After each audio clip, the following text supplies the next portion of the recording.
ஏன் அந்த முட்டாள்தனமான வேலை? எதுக்கு இன்னொரு பொண்ணு பேரோட பச்சை கொடுத்துறான்? நிறைய ஆட்களுக்கு இது தெரியல. இது டெம்பரவரி, சும்மா ஃபேக்காக அதுக்காக அடிச்சிருக்காங்கன்றதுக்காக சொல்கிறேன். இது வந்து பெர்மனண்ட்டான டேட்டூ. நான் ஆஃபாக இருந்தால் கூட என்னது இது லைஃப்னா அப்படி தான் வா, நான் இல்லையா, நான் உனக்கு இருக்கேன், இது எல்லாத்தையும் நான் ஷோவில் சொன்னது கிடையாது. இப்போ டேட்டு போட்டி, நிக்கான் டேட்டு போட்டிங்க, அவங்க அதை அக்செப்ட் பண்ணிக்கிட்டாங்களா? ஷோவை தாண்டி என்கிட்ட வழங்குனது வந்து பியாண்ட் த லிமிட். நிக்கான் யாருமே வந்து டேட்டு போட்டுற மாட்டாங்க. நாளைக்கு என்ன வேணால் நடக்கலாம் லைஃப்பில் வந்து எதையுமே நம்மளால் ப்ரெடிக்ட். அம்மா என்ன சொன்னாங்க? அம்மா என்ன ஹானஸ்டாக சொல்லுங்க. எங்கள் அம்மா வந்து ஒரு வார்த்தை கூட இதை பேசவே இல்லை. இது ஒரு ஷோ தானே, ஏன் இவ்வளோ எமோஷனல் ஆகுறாங்க? Raghavendran is not at all positive thing. அப்படின்னா என்னோட பிரேக்கப் இல்லை, அது ஒன் சைட் லவ் தான். வெளியில் என்னால் வர முடியல. சூசைட்லாம் அட்டன் பண்ண போய். பட் இதுதான் ஒரு மாதிரி எமோஷனல் ஆக்கி லைஃப்பில் வந்து ஒரு டேர்னிங் பாயிண்ட் அப்படின்னு ஒன்று, அந்த மாதிரி இன்ஸ்டண்ட்டாக பாசிட்டிவாக நான் அவனால் தான் மாறினேன். நான் இந்த டாட்டூவை வந்து நான் உனக்கு காதலிக்கிற லைஃப் லாங் என் கூட கம்பெனினா. இதனால நிறைய பிரச்சனைகளை பார்த்துருப்பீங்க. கோவம் வந்திருக்கா உங்க மேலேயே? டெய்லி வரும். And I was an alcohol addict. இப்பயும் டெய்லி அடிச்சுட்டு எதனால ஆல்கஹால் அடிக்ட்டுக்குள்ள போனீங்க? இது தோல்வி அக்செப்ட் பண்ணிக்க முடியல. இதனால அவளோட லைஃபுக்கு எந்த விதமான ட்ராமாவும் வராமல் இருக்கிறதுக்கு நான் கேரண்டி. அப்போ நீ அந்த வீடியோ பார்க்கும்போது நீங்கள் கதை எழுதுங்க, அது என்ன காரணம்? 5 வருஷம் முன்னாடி வந்த எல்லா அசிங்கமும் ஞாபகம் வந்துக்குது எனக்கு. நான் அடலை, பக்கத்தில் உட்காந்துட்டு இருக்கா.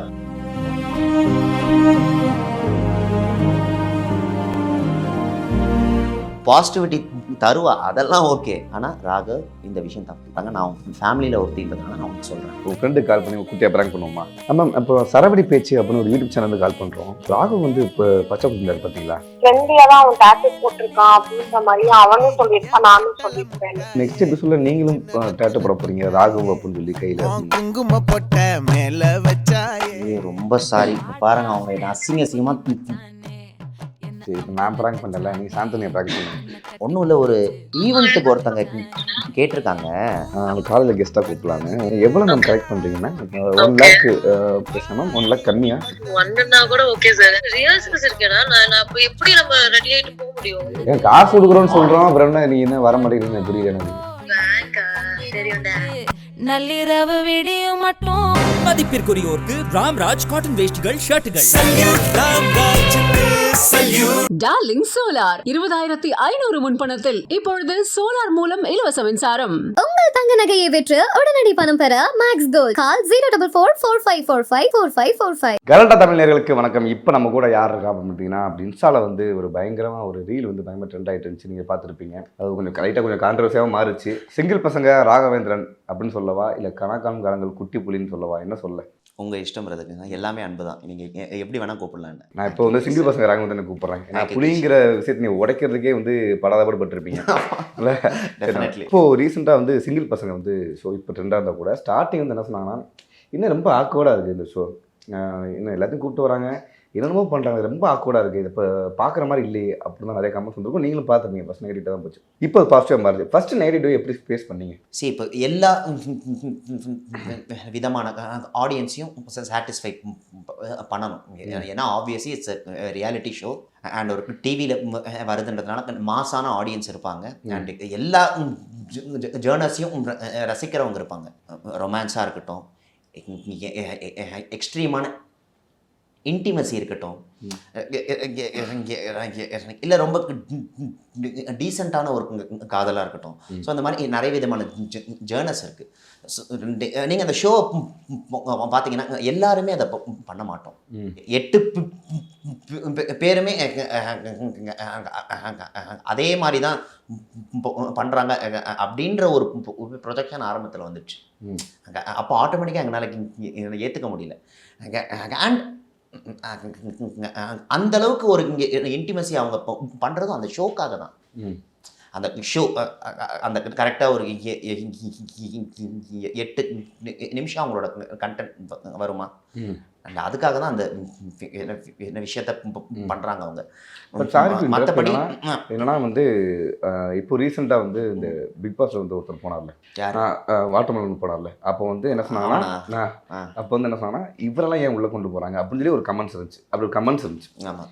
அதே மாதிரி சிங்கிள் பசங்க ஸ்டார்ட் பண்ணும்போது கூட இப்போ உங்களுக்கு தெரிஞ்சு கண்டிப்பாக இப்போ கும்மாப்பட்டி பிளாக் கிஸ் எல்லாம் வரும்போது இவங்கெல்லாம் ஏன் வந்து கூட்டுனீங்க அப்படின்னு கமெண்ட்ஸ் வந்து எனக்கு இருந்தது அந்த இன்டென்ஷன்.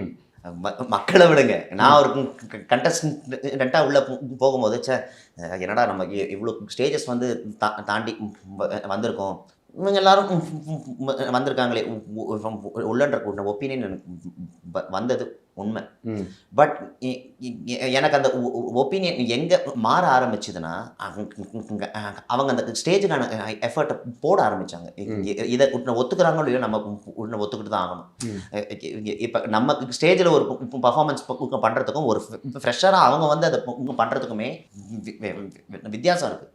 நான் சில எபிசோட்ஸ்லாம் அவங்க பண்ணதை கண்ணால் பார்த்து பரவாயில்லையப்பா, நம்மளே வந்து ஸ்டார்டிங்கில் கொஞ்சம் தத்த புத்துன்னு தான் இருந்தோம், இவங்க டக்குன்னு அதை பிடிச்சிக்கிறாங்களேன்ற விஷயம் எனக்கு வந்தது அங்கே. ஆனால் நீங்கள் இப்போ ஒருத்தர் கம்பேர் பண்ணிங்க தெரியுமா, பிக் பாஸ் விட்டு வெளில வந்தார், அவருக்கு அந்த ஆப்பர்ச்சுனிட்டி கிடைச்சும் அவருக்கு அதை யூஸ் பண்ண தெரியலன்னு ஒன்று இருக்குது தெரியுமா. சரி, நமக்கு என்ன தான் மில்லியனில் ஃபாலோவர்ஸ் இங்கே இருந்தாலுமே நமக்கு ஒரு ஸ்டேஜில் நமக்கு ஒரு ஸ்டேஜை யூஸ் பண்ண தெரிஞ்சால் தான் நம்மளால் நிற்க முடியும் தலைவா. இல்லை, அது ரொம்ப கஷ்டமான விஷயம். ஸோ எனக்கு அவர் வந்து ஒரு பேடான ஒரு எக்ஸாம்பிள். இன்ஸ்டா இன்ஃப்ளூயன்சராக நிறைய எக்ஸாம்பிள்ஸ் அந்த மாதிரி நிறைய ஆட்கள் இருக்காங்க. பட் அவங்கள நான் பார்க்கும்போது இருந்த இம்ப்ரெஷன் எனக்கு டெஃபினட்டாக இல்லை. ஸோ நமக்கு எல்லாரையுமே அந்த மாதிரி கால்குலேட் பண்ணக்கூடாதுன்றதை நான் அண்டர்ஸ்டாண்ட் பண்ணிக்கிட்டேன். ஃப்ராங்கான பதில் இதுதான். வந்து உங்களையும் ஒரு சில விஷயம் சொன்னாங்க, 2 பேரும் வந்து உண்மையாக லவ் பண்ணிட போகிறாங்க, எங்களை அப்படியே தெரியுது, இவன் உண்மையாக லவ் பண்ணுறான் பாடுறா, இவன் வந்து உண்மையாக லவ் பண்ண எமோஷனலாக வீக் ஆகுறான்டா, அந்த மாதிரிலாம் நிறைய கமெண்ட் படிச்சிருக்கேன்.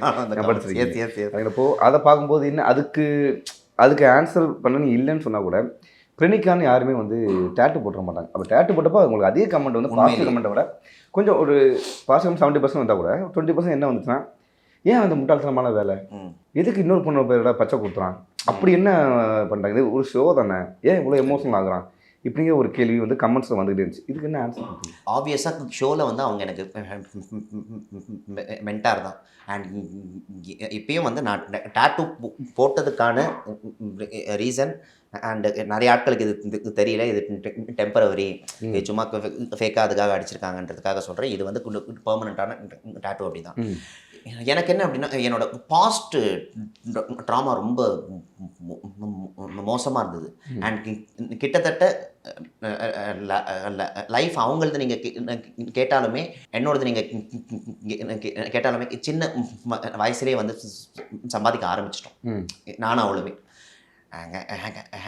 அண்ட் எனக்கு அவளோட பாண்ட் ஆக்சுவலி வந்து யாராக இருந்தாலுமே நம்மளை மாற்றிடலாம். ஒரு 4 வார்த்தை பாசிட்டிவாக பேசிட்டாங்கன்றதுக்காக நம்ம ஒருத்தங்களை நம்ப முடியாது. சரி, நம்மளை ஆறுதல் படுத்துறதுக்கு அவன் வந்து கிட்ட பாசிட்டிவான வேர்ட்ஸ் வந்து சொல்லியிருக்கான்பா அப்படின்னு. பட் அவன் என்கிட்ட ஒரு ஃப்ரெண்டாக பழகுனது வந்து பியாண்ட் த லிமிட். இந்த வந்து ஷோவாக வந்து கேமரா வச்சுக்கிட்டு 24 hours எங்களை ஃபாலோ பண்ணிதான் தான் தெரியும் மக்களுக்கு. நான் மெயினான பாண்டிங்கை தான் நான் அந்த இடத்துல சொல்ல முடியும். எனக்கு ஆன் த கேமரா அந்த பொண்ணு வந்துட்டு எவ்வளோ சப்போர்ட் பண்ணியிருக்கான்றதுக்கு எல்லாருக்குமே தெரியும். எனக்கு ஆஃப் த கேமரா வந்து உண்மையிலே நான் சொல்கிறேன், Raghavendran is not at all positive guy. உண்மையிலே கிடையாது. ஃபுல் அண்ட் ஃபுல் எனக்கு நெகட்டிவிட்டி தான் பிரதர் இருக்கும், டிப்ரெஷன் தான் இருக்கும், டப்புன்னு ஆஃப் ஆகிடுவேன். ஷோ எப்போ ஸ்டார்ட் ஆச்சு இல்லையா, நான் ஃபஸ்ட் எபிசோட் அப்பயே அப்படி தான் இருந்தேன் நான். 2வது எபிசோடு வந்து மென்டார் அனுப்புகிறாங்கன்னா கூட என்ன மென்டார், இது என்ன ஷோ, அவ்வளோதான் வாழ்க்கையே, அவ்வளோதான், சும்மா ஏதோ நமக்கு வண்டி ஓடுது போல், இந்த மாதிரி சின்ன சின்ன கேள்விகள் ஆரம்பித்து ஏகப்பட்ட கேள்விக்கு அவனுக்கு ஆன்சராக இருந்திருக்கான் எனக்கு லைஃப்பில். ஃபார் எக்ஸாம்பிள் வந்து சொல்லணும் அப்படின்னா, என்னோட பிரேக்கப் தான் ஒரு பிரேக்கப் இல்லை, அது ஒன் சைட் லவ் தான். 2 பேர் வந்து காதலிச்சா தானே பிரேக்கப். அது எனக்கு வந்து ஒன் சைட் லவ் தான். நான் அதுக்கே ரொம்ப டூ மச்சாக ஒரு எக்ஸ்டென்ட்டுக்கு போயிட்டு சூசைட்லாம் அட்டன் பண்ண போய் ஒரு 3 months ஹாஸ்பிட்டல் அட்மிட் ஆகி. ஓ அப்படிங்களா? ஆமாம், இந்த மாதிரி ஒரு ஃப்ரேஸால் தான் வெளியில் என்னால் வர முடியல. அந்த ஷோ ஆரம்பித்தாலுமே நான் ஷோ ஆரம்பித்தும் நான் அந்த ஒரு ஸ்டேட்டில் தான் நான் இருந்தேன். வெறுத்தேன் வாழ்க்கையவே. அவன் எனக்கு எப்படி பார்க்க ஆரம்பித்தானாக்க தன்னோட ஃபேமிலியில் ஒரு ஆளாக பார்க்க ஆரம்பித்தா. அண்ட் அவங்க ஃபேமிலியில் அவங்க அம்மா இருக்கட்டும், அவங்க தங்கச்சியாக இருக்கட்டும், இங்கே வருவாங்க, வீட்டுக்கு வருவாங்க, சாப்பிடுவாங்க. இது எல்லாத்தையும் நான் ஷோவில் சொன்னது கிடையாது. ஸோ ஷோவை தாண்டி எனக்கு ஆஃபில் நடந்த அவளோட பாசிட்டிவிட்டி தான் என்னை டேட்டூ போட வச்சுது. இன்கேஸ் அந்த அங்கே ஆஃபில் என்னெல்லாம் நடந்தது அப்படின்றதையும் நம்ம மக்கள்கிட்ட சொல்லிதான் நல்லா அங்கே அந்த ஒரு அண்டர்ஸ்டாண்டிங் அவங்களுக்கு கிடைச்சிருக்கும். அண்ட் எப்படி வேணால் இருக்கட்டுமே, அங்கே அவன் எனக்கு மாற்றினா பாசிட்டிவாக இருக்கா, ரொம்ப க்ளோஸாக இருக்கா, ராகவேந்திரனா ஒரு ஷோல்டராக இருக்கானாலும் டேட்டூ போடுற அளவுக்கு அப்படின்ற ஒரு கொஸ்டின் மார்க் இருக்குல்ல. நான் அதை வந்து இங்கே எந்த ஆங்கிளில் பார்த்தேன் அப்படின்னா, லைஃப்பில் வந்து ஒரு டேர்னிங் பாயிண்ட் அப்படின்னு ஒன்று யாரோ உள்ளே வருவாங்க, ஏதோ ஒரு மேஜிக் அவங்க பண்ணிடுவாங்க, நீங்கள் டக்குன்னு மாறிடுவீங்க. அந்த மாதிரி இன்ஸ்டண்ட்டாக பாசிட்டிவாக நான் அவனால தான் மாறினேன். இன்ஸ்டண்ட்டாக சொல்கிறேன். நான் என் பக்கத்தில் இருக்கச்சே ப்ரோ அவ ஒரு வார்த்தை எனக்கு டவுனாக இன்னி மட்டும் பேசுனதே இல்லை. நான் ஆஃபாக இருந்தால் கூட என்னது இது என்ன லைஃப்னா அப்படி தான் வா, நான் இல்லையா, நான் உனக்கு இருக்கேன் ஃப்ரெண்டா. பட் இதுதான் ஒரு மாதிரி எமோஷனல் ஆக்கி உண்மையிலேயே அதுதான் விஷயம். நான் வந்து அந்த லவ் லைஃப் லாங் என் கூட கம்பெனினா வர போகிறாங்கன்றதுக்கெலாம் நான் டேட்டூ போடலை. இன்னைக்கு அவன் வந்து என் லைஃப்பில் ஒரு க்ளோஸ் ஃப்ரெண்டாக இருந்துகிட்ருக்கா. நான் நாளைக்கு என்ன வேணால் நடக்கலாம், விட்டு கூட போகலாம். சரி, நம்ம லைஃப்பில் வந்து எதையுமே நம்மளால் ப்ரெடிக்ட் பண்ணுறது ரொம்ப டஃப்பான விஷயமா இல்லையா? பட் என்னன்னா, இப்போ டேட்டு போட்டீங்க, ரெனிகான் டேட்டு போட்டீங்க, அந்த அவங்க அதை அக்செப்ட் பண்ணிக்கிட்டாங்களா? ஆன்சரில் ஓகே, ஆப்ஷனில் என்ன சொன்னாங்க? நான் அதுக்கான ப்ராப்பர் ஆன்சர் கொடுத்ததுனால அக்செப்ட் பண்ணிக்கிட்டாங்க. எனக்கு என்ன அப்படின்னா, எனக்கு ஒரு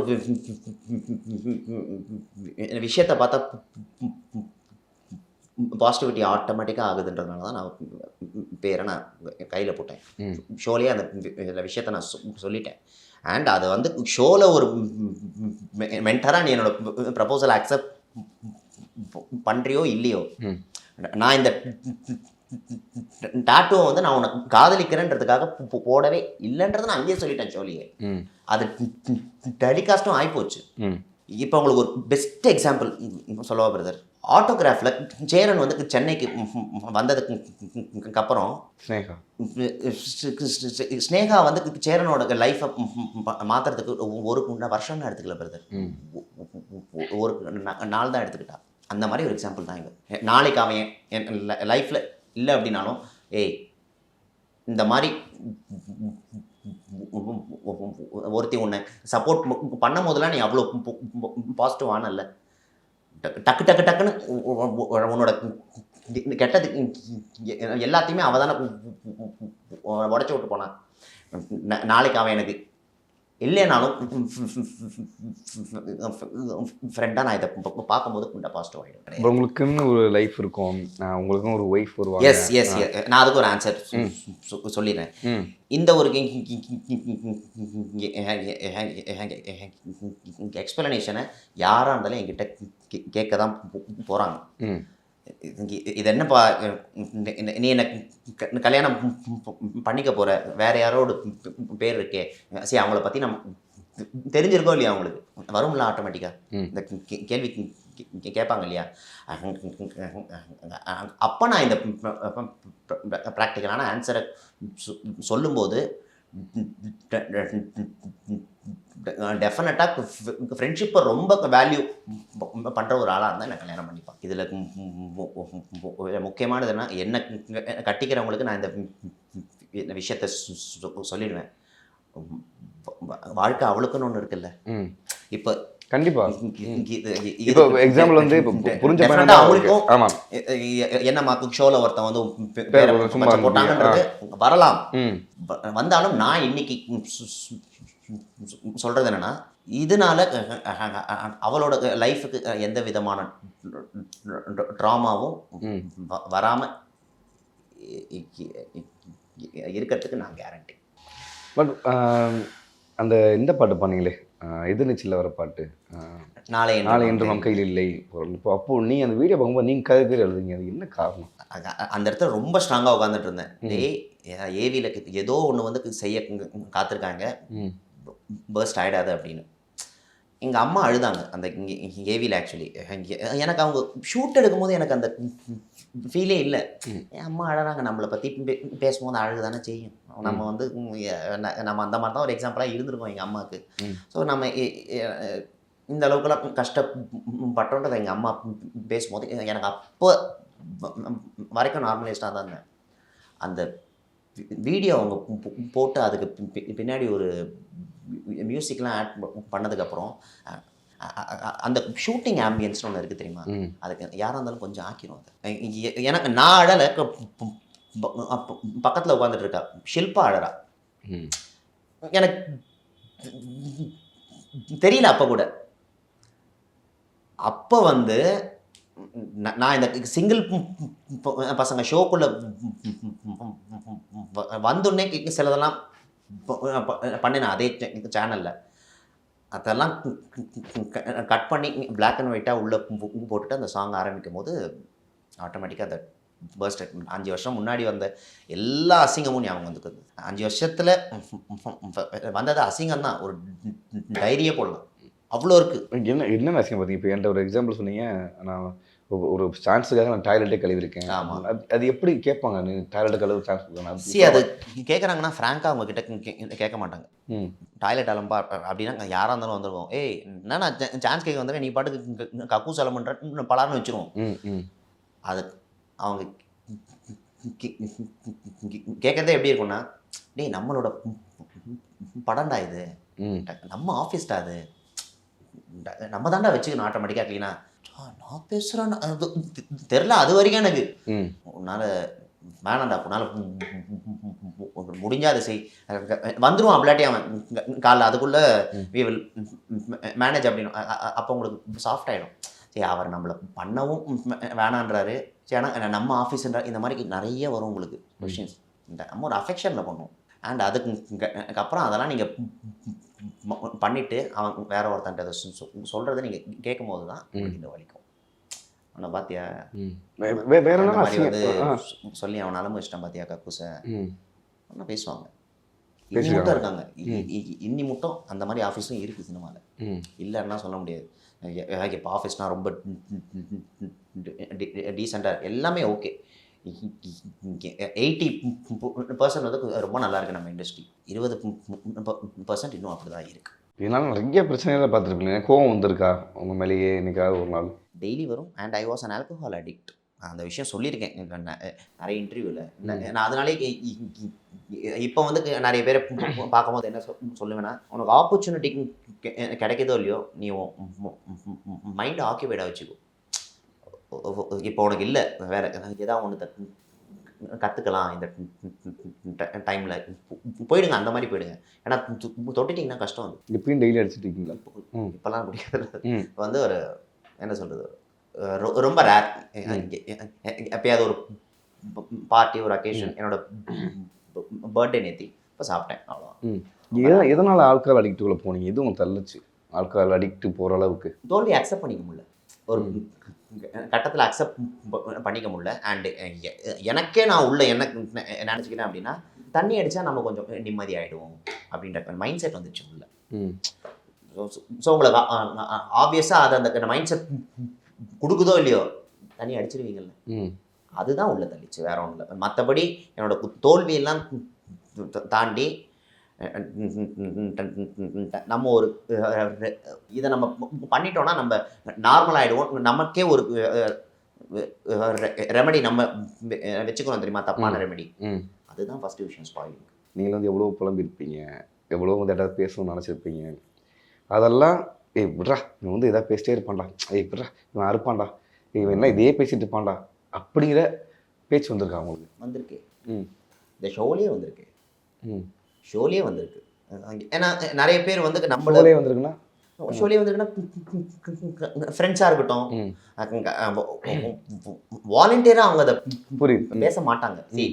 வாலண்டியராக அவங்க அதை பேசுறதுக்கு அவங்க யாரு? ஃப்ரெண்ட்ஸ் தான். அண்ட் அதே மாதிரி எனக்கு இருக்கிற ப்ராப்ளம் என்னன்னா, எனக்கு ஒரு விஷயம் பிடிச்சது அப்படின்னா யாரை தான் நம்மகிட்ட சொல்லிடுவோம் பிடிச்சிருக்கு. அதுக்கும் ஒரு எக்ஸாம்பிள் பிரணிகா. அவன் என்கிட்ட பாசிட்டிவிட்டி தருவா, அதெல்லாம் ஓகே. ஆனால் ராகவ் இந்த விஷயம் தப்பு, இதை யாராக இருந்தாலும் உங்ககிட்ட சொல்ல மாட்டாங்க. நான் ஃபேமிலியில் ஒருத்தின்றதுனால நான் உனக்கு சொல்கிறேன் அப்படின்னு. எப்படி ஆயிருக்கேன்னா நான் அடுத்த ஒரு நாள்லேருந்தே நான் சொன்னதை பண்ணதில்லை இனி மட்டும். அதை எனக்கு அந்த மாதிரி தோணுது அப்படின்னா அவள் சொன்ன வார்த்தை தான் மைண்ட் போகும். அதனால தான் சொல்கிறேன், ஷோவில் நீங்கள் பார்க்குற ஒரு பாண்டிங்க்கு இந்த டாட்டூ அப்படின்றது உங்களுக்கு ஆப்வியஸாக ஒரு என்னடா இது அப்படின்னு அம்மா என்ன தோணலாம். அம்மா என்ன சொன்னாங்க? அம்மா என்ன சொன்னாங்க? இல்லை உண்மையாக தான் சொல்கிறேன் நான். எங்கள் அம்மா வந்து நான் இதை போட்டுட்டு வீட்டுக்கு வந்த உடனே ஒரு வார்த்தை கூட இதை பற்றி பேசவே இல்லை. ஆக்சுவலி அவங்க கேட்கவே இல்லை இதை பற்றி. ஏன் டாட்டூ அடிச்சுட்டு வந்தேன் கேட்பாங்கல்ல, யார் வீட்டிலே இருந்தாலும் லைட்டாக இருந்தாலே கேட்பாங்க. நான் பாருங்க இந்த அளவுக்கு அடிச்சுட்டு வந்திருக்கேன், கேட்கவே இல்லைன்னும் போது நானும் எங்கள் அம்மா நோனில் போயிட்டேன், நான் இந்த மாதிரி ஒன்று பண்ணிட்டேன், என்னம்மா நீ வந்து கேட்கவே இல்லை சொல்லிக்கவே இல்லை. எபிசோடை பார்த்தாங்க வீட்டில், இந்த அளவுக்கு அவ உனக்கு சேஞ்ச் பண்ணியிருக்கேன் அப்படின்னு சொல்லியிருக்கல்ல, அப்போ உன்னோட நம்பிக்கை ஒன்று இருக்குல்ல, நீ அதுக்கு தான் இதை பண்ணியிருக்க அப்படின்ட்டு ஜாலியாக வச்சுக்கிட்டேன்.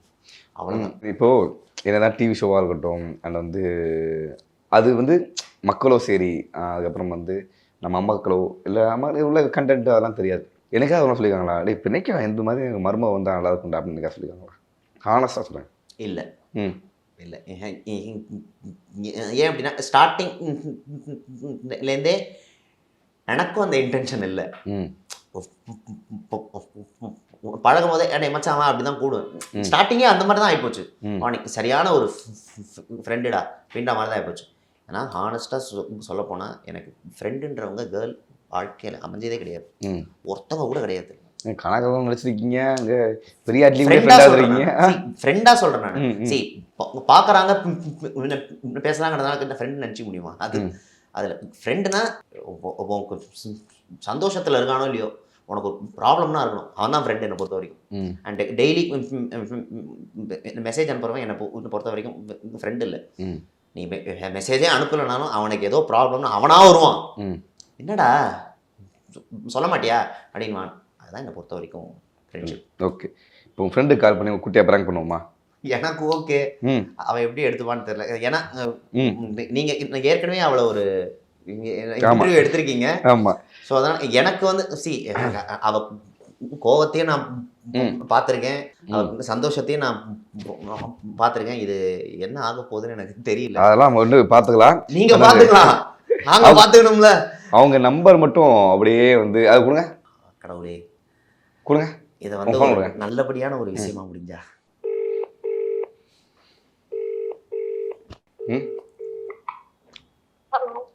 ஹலோ ஹாய் மேம், பிரணிகா பேசலாமா? ஒரு ஃப்ரீயாக இருக்கீங்களா? மேம் அப்புறம் சரவடி பேச்சு அப்படின்னு ஒரு யூடியூப் சேனல் வந்து கால் பண்ணுறோம். இப்போ வந்து ராகவ் வந்து இப்போ பச்சை குத்திருந்தார் பார்த்தீங்களா? அது வந்து ஒரு பொலிட்டிக்கல் ஆங்கிளில் வந்து உங்களுக்கு இன்டர்வியூ எடுக்கலாம் அப்படின்னு நினைக்கிறோம். பண்ண முடியுமா மேம்? இல்ல ப்ரோ, நான் இப்போ இன்டர்வியூஸ் எதுவுமே நான் பண்றது. இல்லை இப்போ நாங்கள் என்னென்னா இப்போ இந்த கால் ரெக்கார்ட் தான் பண்ணிகிட்ருக்கோம் போகிறதுக்காக. ஒரு பையன் வந்து டேட்டு கொடுத்துருக்காங்க அப்படின்னப்போ அது அக்செப்ட் பண்ணிட்டீங்களா? அது சம்மந்தமாக தான் கேட்கணும். நாங்கள் ஃப்ரெண்ட்லியா தான் அவன் டேட்டு போட்டிருக்கான் அப்படின்ற மாதிரி அவனும் சொல்லியிருப்பான், நானும் சொல்லியிருப்பேன். ஓகே. பட் நாங்கள் எனக்கு இன்னொரு தகவல் இருந்துச்சு, நெக்ஸ்ட் எபிசோடில் நீங்களும் டேட்டு போட போகிறீங்க ராகவ் அப்படின்னு சொல்லி கையில் அப்படின்னு சொன்னாங்க மேம். உண்மையா இல்லை அது ஃபேக் டேட்டு கண்டென்ட்டுக்காக பண்ணுறாங்க அப்படின்னு சொல்கிறாங்க மேம்? இல்லையா மேம்? இல்ல சரி மேம், எங்கள் ஹெட்டு பேச முடியாது ஒரே நிமிஷம் மேம். ரொம்ப சாரி. இப்போ பாருங்க, அவங்க என்ன அசிங்கமாக திட்டுவாங்க தலைவா. இதான் பண்ணுறீங்க. ஒரு நிமிஷம் சாரிடி, ஒரே நிமிஷம். ஹலோ ஏங்க, நான் கேசவ பேசுகிறேங்க. நான் நினைச்சேன் இந்த வாய்ஸ் நான் எங்கேயோ கேட்டிருக்கேன். ஏன் இப்படி பயப்படுறாரு அவரு? அவங்க சில்லாங்க. அவங்க யார்? அவங்க சில்லு. என்ன உங்களுக்கு இன்னொரு முகம் இருக்கு அப்படின்லாம் சொல்றாரு. என்னமோ நீங்க பயங்கரமா கோவப்படுவீங்க. ஆமா. அப்படிங்களா? ஆமா. ஏன் அன்னைக்கு அந்த கத்திட்டு இருந்தா வீட்டு வாசல்ல அவனை பேசாம எங்க வேணுமோ கத்துறான். இப்ப எனக்கு திடீர்னு கோவம் இல்ல, எனக்கு பிடிக்காத விஷயம் சொன்னார் அவரு. ஏதோ ராகவன் அடிச்சிட்டீங்களாமே நீங்க கோவத்துல? அடிக்கலாம் இல்ல, சண்டை, செம சண்டை. சரி ஓகே. தூங்கிட்டு இருக்கீங்களா? நான் டிராவலிங்ல இருக்கேன். எனக்கு நான் டூத் எடுத்திருக்கேன். சோ அதனால நான் படுத்திருந்தேன். அதனால நான் கால் அட்டெண்ட் பண்றேன். ஓகே சரி கொடுக்குறாங்க. ரொம்ப சாரி. முதல்ல நான் வேணாம்னு சொன்னேன். ஒரு 40 வாட்டி சொல்லிட்டேன். ஒன்னும் பிரச்சனை இல்லை. நான் டூத் எக்ஸ்ட்ராக்ட் பண்ணிருக்கேன். நான் உனக்கு சரியா நானே கால் பண்றேன். சூப்பர். Okay done. பாய்டா. பாய். சரி இப்போ நான் ப்ராங்க் பண்ணல, நீங்க சாந்தனியை ப்ராங்க் பண்ணுங்க. நான் என்னன்னு ஒரு காலேஜ் ஈவெண்ட் கூப்பிடுறாங்க மச்சான், எவ்வளவு பேமெண்ட் வாங்கலாம்னு சொல்லுங்க. சாந்து நீ என்ன இவ்வளோ ஹாப்பியாக வச்சிருக்கிற? சாந்தனி முடியுமா? சந்தோஷம், அவ்வளோ சந்தோஷம் உங்களுக்கு. ஹலோ சாந்தினி எங்க இருக்க? ஃப்ரீயா இருக்கே? பிஸியா? வண்டி ஓட்டிட்டு இருக்கேன்டா. ஒன்றும் இல்லை, ஒரு ஈவெண்ட்டுக்கு ஒருத்தங்க கேட்டிருக்காங்க.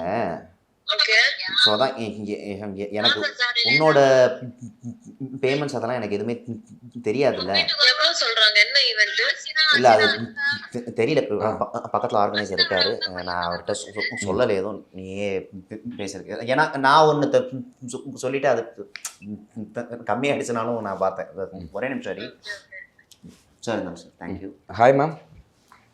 ஹாய் சார், சொல்லுங்க மேம். கில்டன் அவார்ட்ஸ் ஒன்று பண்ணுறோம் மேம் இங்கே காலேஜில் வச்சு. அதுக்கு கெஸ்ட்டாக அவங்களை கூப்பிடலான்னு பிளான் பண்ணுறேன். டிஜி வைஷ்ணவா. Okay sir.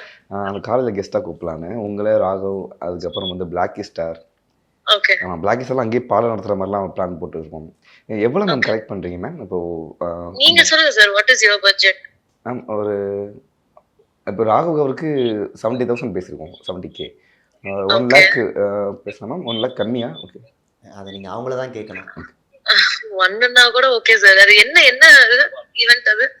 ஒன்றும் நம்ம அவார்டு தான். அங்கே வச்சு 2-3 சாங்க்கு வந்து ஸ்டெப் போடுற மாதிரி இருக்கும். மோனிகா, கனிமா, அப்புறம் தலைவன் தலைவி, இந்த பாட்டுக்கெல்லாம் வந்து டான்ஸ் ஆடுற மாதிரி இருக்கும். நீங்கள் ராகவ் இந்த பிளாக்கி ஸ்டார் சூப்பராக டான்ஸ் ஆடுவார். அவனையும் வச்சு நம்ம டான்ஸ் ஆடுற மாதிரி ஒரு பிளான் போட்டிருக்கோம். கூமாப்பேட்டியோட கூமாப்பேட்டி கூப்பிட்டுருக்கோம். கொரியோகிராஃப் பண்ணி டான்ஸ் ஆடுமா இல்ல சும்மா ரேண்டமா அங்க பசங்க வருவாங்க, அவங்க கூட சேர்ந்து டான்ஸ் ஆடுது. ஓகே. இது எப்போ சார்? கரெக்ட்டா 12 ஓகேவா மேம்? உங்க காலேஜ் கிடைச்சதுக்கு அப்புறம் தான் நாங்க ஃபிக்ஸே பண்ணுவோம். 12னா மீனிங் இப்போ நாளைக்கு சொல்றீங்க? ஆமா. Okay sir. டே டைம் தானே இருக்கும்? ஒரு 5 hours இல்ல 6 hours இருக்கும் மேம். மீனிங் எனக்கு கரெக்ட்டா டைமிங் சொல்லுங்க. எனக்கு நமக்கு ரிஹர்சல்ஸ் இருக்கு. நைட் ஒரு 10 AM to ஒரு 2 PM. நைட்டா இது? ஆமா மேம். ஆமா. ரிஹர்சல்ஸ் இருக்கே சார். ராகவேந்திரா கிட்ட ஒரு நிமிஷம் போன் கொடுங்களேன். மச்சி சொல்லு மச்சி. ரிஹர்சல்ஸ் இருக்கேனா? நான் அப்ப எப்படி நம்ம ரெடி ஆயிட்டு போக முடியும்? இல்ல கேரவன் இருக்கு. நான் பெங்களூர் போறேன். இல்ல பிரதர், கேரவானுக்கு இல்ல, எங்களுக்கு வந்துட்டு இருக்கு அடுத்தடுத்து. காசு கொடுக்குறோம்னு சொல்றோம். அப்புறம் என்ன நீ என்ன வர மாட்டேங்கிறீங்க? புரியல எனக்கு பிரதர். என்ன சொல்றீங்க நீங்க? இல்ல அமௌண்ட் பே தானே பண்றோம். சாந்தினி ரொம்ப சாரிடி, கலாட்டா இன்டர்வியூல இருக்கேன். இவங்க தாண்டி சொன்னா கேட்காம பிராங்க் பண்ணுன்றாங்க. அவளை ஏமாத்த முடியாது. நான் சொன்னல, யார வேணா நீங்க வாழ்க்கையில ஏமாத்த. ஆனா தம்புல வந்து கோடிக்கணக்கில் காசு கேட்கும். எல்லா காலேஜ்காரங்க 10,000 ரூபாய் கொடுக்குறது பூக்கால் அல்வானுங்க அப்படின்னாங்களா, அதுலயே கண்டுபிடிச்சிட்டேன். மச்சான் நீயாவது வந்து 10,000 ரூபா சொல்லணும். என்ன போன வாட்டி ஒரு காலேஜுக்கு 2,500 ரூபாய் கொடுத்தாங்க. ஒரே நிமிஷம் ஆங்கர்கிட்ட கொடுத்து தேங்க்யூங்க. நம்ம ஒரு இன்டர்வியூ எடுத்து அவரை வேற யாராவது ப்ராங்க் பண்ணுவோம் நம்ம. ஓகேங்களா? சரி, ஓகேங்க. Okay done. Okay, thank you very much. And thank you very much ஒரு நேரத்துக்கு முக்கியம். தேங்க்யூ. லவ் யூ நண்பா. தேங்க்யூ. மதிப்பிற்குரியோருக்கு ராம்ராஜ் காட்டன் வேஷ்டிகள் ஷர்ட்டுகள். டார்லிங் சோலார் 20,500 முன்பணத்தில் இப்பொழுது சோலார் மூலம் இலவச மின்சாரம். உங்கள் தங்க நகையை விற்று உடனடி பணம் பெற மேக்ஸ் கோல்ட். கால் 04445454545.